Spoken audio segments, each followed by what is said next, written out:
పెద్దనాన్నగారు. ఎవరది? భరత రావయ్యారా? మీ కోడలు సుజాత.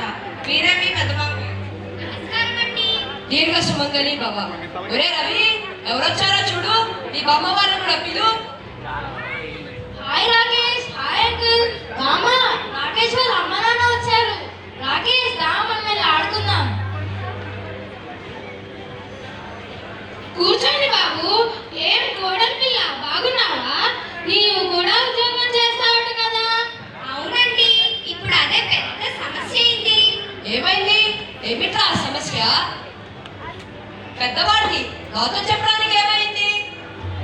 ఏం లేదు పెద్దనాన్న, మేము ఇద్దరు ఉద్యోగస్తున్నాం కదా. రాకేష్ పెరుగుతున్న కొద్దీ వాడు పెరుగా ఫీల్ అవుతున్నాడు. ఓ అదా సమస్య. దానిదే ఉంది. మీ అమ్మ నాన్నను వచ్చి నీ దగ్గర ఉండమను. హాయిగా మనవాడితో కాలక్షేపం చేస్తారు.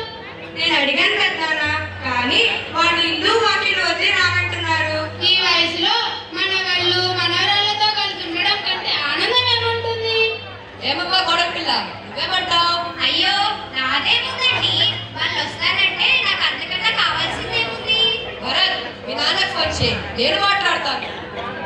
ఇంకో విషయం, మీ రోజుకి ఒక గంట సేపు అయినా వాడితో గడపాలి. రోజు వాడితో కలిసి భోజనం చేయాలి.